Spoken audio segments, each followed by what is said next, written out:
सुप्रभात बच्चों। हम शुरू कर रहे हैं मेरे संग की औरतें, जो हिंदी साहित्य की प्रसिद्ध लेखिका मृदुला गर्ग द्वारा लिखा गया है। लेखिका बताती है कि मेरी एक नानी थी, जाहिर है, पर मैंने उन्हें कभी देखा नहीं। मेरी माँ की शादी होने से पहले ही उनकी मृत्यु हो गई थी। शायद नानी से कहानी न सुन पाने के कारण बाद में हम तीनों बहनों को खुद कहानियाँ कहनी पड़ी। नानी से कहानी भले ही न सुनी हो, पर नानी की कहानी जरूर सुनी और बहुत बाद में जाकर उसका असली मर्म समझ में आया। मर्म अर्थात अर्थ। पहले इतना ही जाना कि मेरी नानी पारंपरिक, अनपढ़, पर्दांशी औरत थी। पारंपरिक अर्थात परंपराओं पर चलने वाली, अनपढ़ बिना पढ़ी लिखी, पर्दांशी यानी पर्दा करने वाली, जिनके पति शादी के तुरंत बाद उन्हें छोड़कर बैरिस्ट्री पढ़ने विलायत चले गए थे। बैरिस्ट्री अर्थात वकालत पढ़ने। कैम्ब्रिज विश्वविद्यालय से डिग्री लेकर जब वे लौटे और विलायती रीति रिवाज के संग जिंदगी बसर करने लगे, तो नानी के अपने रहन सहन पर उसका कोई असर नहीं पड़ा।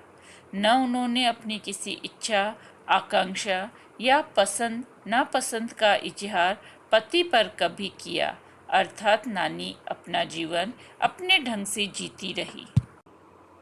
लेखिका बताती है कि जब कम उम्र में नानी ने खुद को मौत के करीब पाया, तो 15 वर्षीय इकलौती बेटी अर्थात मेरी माँ की शादी की फिक्र ने उन्हें इतना डराया कि वे एकदम मुंह जोर हो उठी। मुंह जोर होना, बहुत बोलना। नाना से उन्होंने कहा कि वे पर्दे का लिहाज छोड़कर उनके दोस्त स्वतंत्रता सेनानी प्यारेलाल शर्मा से मिलना चाहती है। सब दंग हैरान रह गए।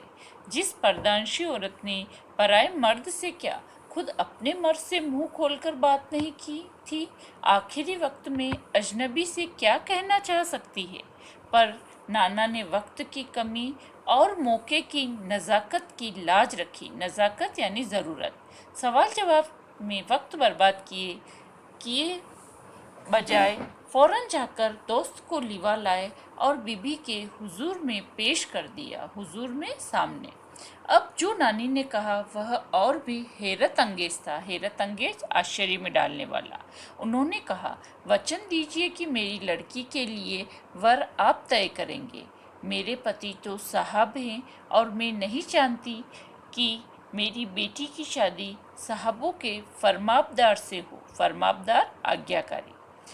आप अपनी तरह आज़ादी का सिपाही ढूंढकर उसकी शादी करवा दीजिए। अर्थात लेखिका की नानी स्वतंत्र विचारों वाली थी और लेखिका की शादी भी एक स्वतंत्रता सेनानी से करवाना चाहती थी। इसीलिए उन्होंने अपने पति के मित्र को बुलाकर उन्हें यह जिम्मेदारी सौंप दी।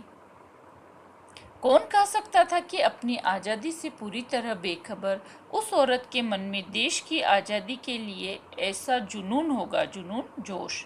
बाद में मेरी समझ में आया कि दरअसल वे निजी जीवन में भी काफ़ी आज़ाद ख्याल रही होगी।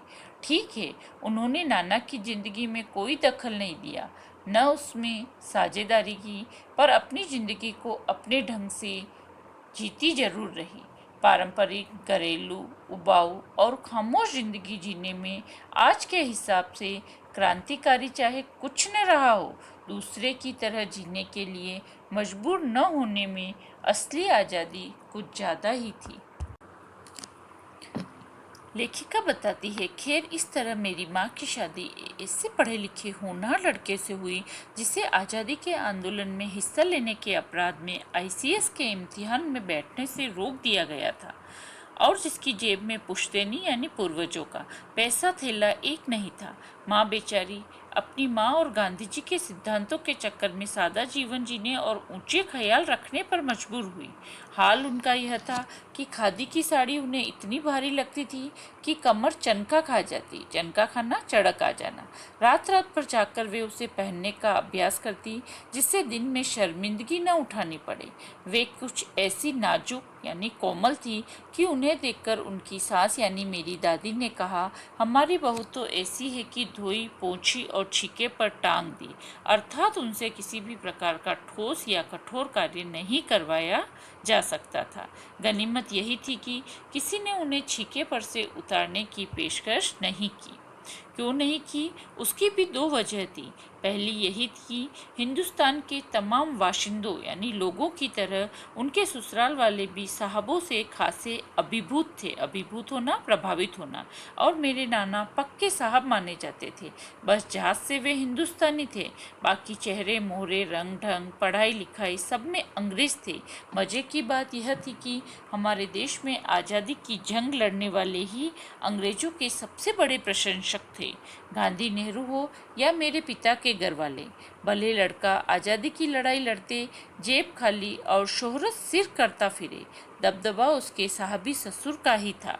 एक आन बान शान वाले साहब ने उनके सिर फिरे लड़के को अपनी नाजुक जान लड़की सौंपी। उससे रोमांचक क्या कोई परी कथा होती। परी कथा, परियों की कथा। नानी की सनक भरी आखिरी ख्वाहिश और नाना की रजामंदी, रजामंदी इजाजत, वे रोमांचक उपकथाएं थी। कहानी का छोटी कहानी जो कहानी के तिलिस्म को गाढ़ा बना चुकी थी। तिलिस्म यानी जादू। दूसरी वजह माँ की अपनी शख्सियत, शख्सियत व्यक्तित्व।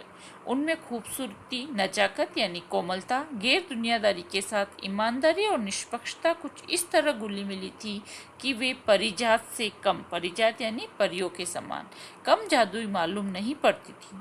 उनमें ठोस काम करवाने की कोई सोच भी नहीं सकता था।